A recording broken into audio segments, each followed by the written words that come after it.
Good morning student. आज हम class 5th Hindi में आपका पाठ 3 रीड करेंगे, जो है सुभद्रा कुमारी चौहान के बारे में।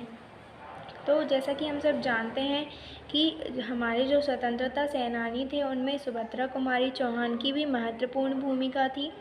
आइए हम देखेंगे कि ये और कौन थी, इनके बारे में डिटेल से हम पढ़ेंगे। आपने एक कविता पढ़ी होगी, पहले सुनी होगी, बुंदेले हरबोलों के मुँह हमने सुनी कहानी थी, खूब लड़ी मर्दानी वह तो झांसी वाली रानी थी। ठीक है, ये जो झांसी वाली रानी के लिए कविता लिखी गई है, इस कविता की रचना किसने की है? इसकी रचयिता श्रीमती सुभद्रा कुमारी चौहान हैं। इन्होंने इसी तरह की अनेक कविताएं भी लिखी हैं। ठीक है, इसकी रचना किसने की है? सुभद्रा कुमारी चौहान ने। सुभद्रा का जन्म सन 1904 ईस्वी में प्रयाग के निहालपुर मोहल्ले में ठाकुर रामनाथ सिंह के घर हुआ। इनकी मां का नाम धीराज कुंवर था। तो जो सुभद्रा कुमारी चौहान है, उनका जन्म 1904 ईस्वी में प्रयाग के, जो प्रयागराज आज कहा जाता है, वही प्रयाग के निहालपुर मोहल्ले में जो ठाकुर रामनाथ सिंह थे उनके घर में हुआ, और इनकी मां का नाम धीराज कुंवर था। 5 वर्ष की उम्र में इनको स्कूल में भर्ती किया गया। अपनी तीक्ष्ण बुद्धि और काव्य प्रतिभा के कारण वे सभी अध्यापकों की चहेती बन गईं।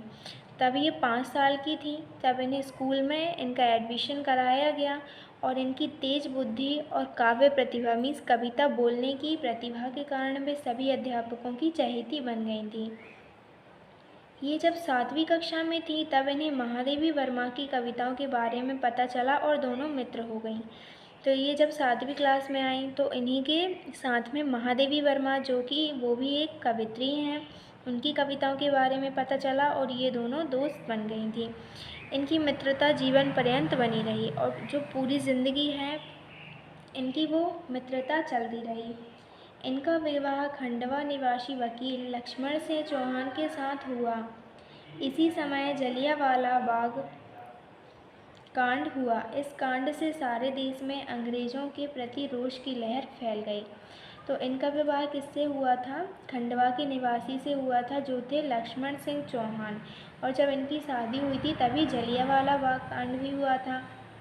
जब यह कांड हुआ तो अंग्रेज़ों के खिलाफ सभी के मन में बहुत ही क्रोध भर गया था। इसी बीच गांधी जी ने विदेशी वस्तुओं तथा असहयोग आंदोलन के लिए छात्रों का आह्वान किया।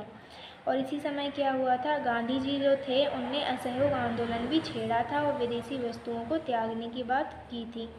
इससे प्रेरित होकर सुभद्रा और लक्ष्मण सिंह ने भी इन आंदोलनों में भाग लेने का निश्चय किया।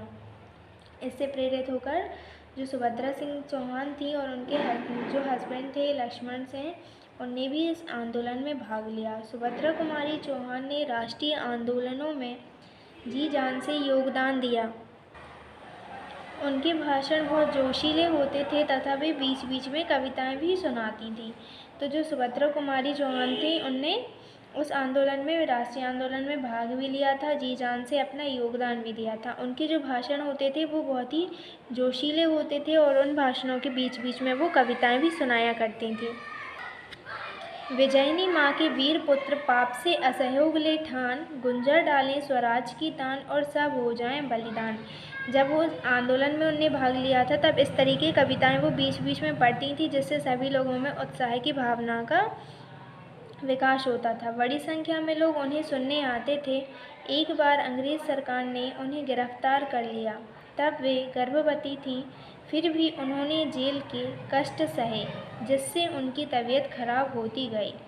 तो जब उनकी कविताएं ऐसी फेमस होती गईं तो बहुत सी जनसंख्या उनको ये कविताएं सुनने के लिए आती थी। एक बार अंग्रेज़ी सरकार ने उन्हें गिरफ्तार कर लिया था, तब वे गर्भवती थीं, फिर उन्होंने जेल के कष्ट सहे, जिससे उनकी तबीयत खराब होती चली गई।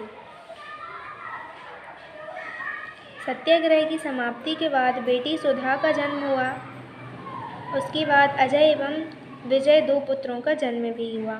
तो उनके 3 पुत्र थे, पुत्री थी। एक बेटी का नाम था सुधा और जो उनके बेटे था उनका नाम अजय विजय था। इसी समय इन्हें कविता संग्रह मुकुल पर शेक्सपियर पुरस्कार भी मिला। पद्मलाल उनलाल बख्शी तथा नर्मदा प्रसाद खरे के अनुरोध पर इन्होंने कहानियाँ लिखना प्रारंभ किया, जिनके संग्रह बिखरे मोती को छपवाने के लिए सुभद्रा को इलाहाबाद जाना पड़ा। तो इन्हें इसी समय क्या हुआ, मुकुल इनकी एक रचना थी, कविता संग्रह मुकुल, जिस पर इन्हें शेक्सपियर पुरस्कार मिला।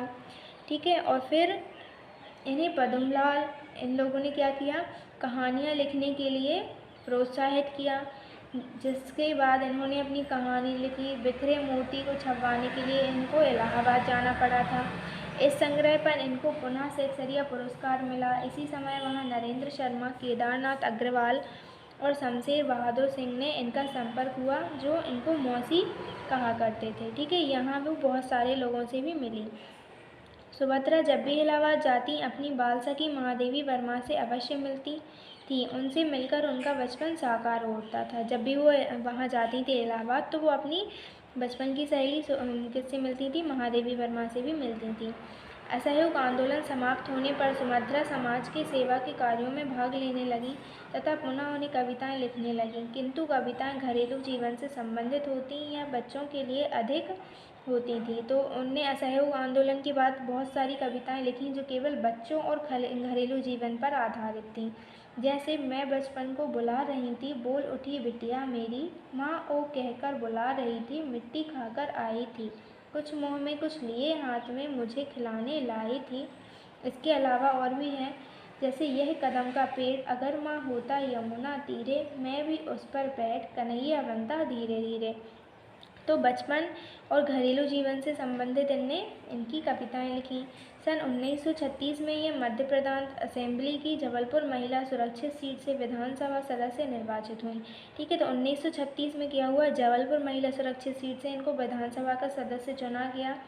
ये साहस एवं करुणा की प्रतिमूर्ति थी। तरह तरह की सहायता के लिए लोग इनके पास आते थे, तो ये हमेशा लोगों की सहायता भी करती थी।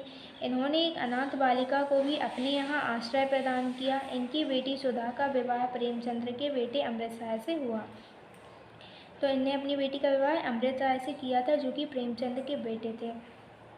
लगातार दूसरी बार सुभद्रा जबलपुर विधानसभा सीट से चुनी गई और मध्य प्रदेश असेंबली पहुंची। ठीक है, इनका 2 बार सिलेक्शन हुआ विधानसभा सीट में। इसी बीच 30 जनवरी 1948 को गांधी जी की मृत्यु का समाचार मिला, जिससे उन्हें गहरा आघात हुआ।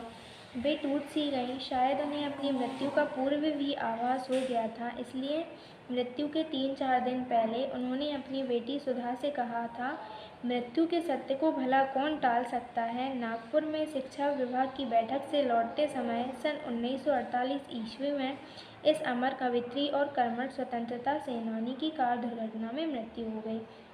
तो गांधी जी की मृत्यु 30 जनवरी 1948 को हुई थी, जिससे इनको बहुत ही दुख पहुंचा और इनको अपनी मृत्यु का भी पूर्व आभास हो गया था।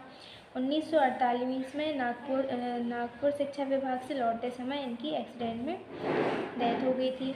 मिला तेज से तेज, तेज की वह सच्ची अधिकारी थी। तो जो उनने कार्य किया उसकी वह सच्ची अधिकारी थी, और इसीलिए आज वो हम लोगों के बीच में एक महान कवयित्री के रूप में विराजमान है। तो आपको ये चैप्टर पूरा पढ़ना है सुभद्रा कुमारी चौहान के बारे में, ठीक है, और इसकी एक्सरसाइज को भी कंप्लीट करना है। ओके।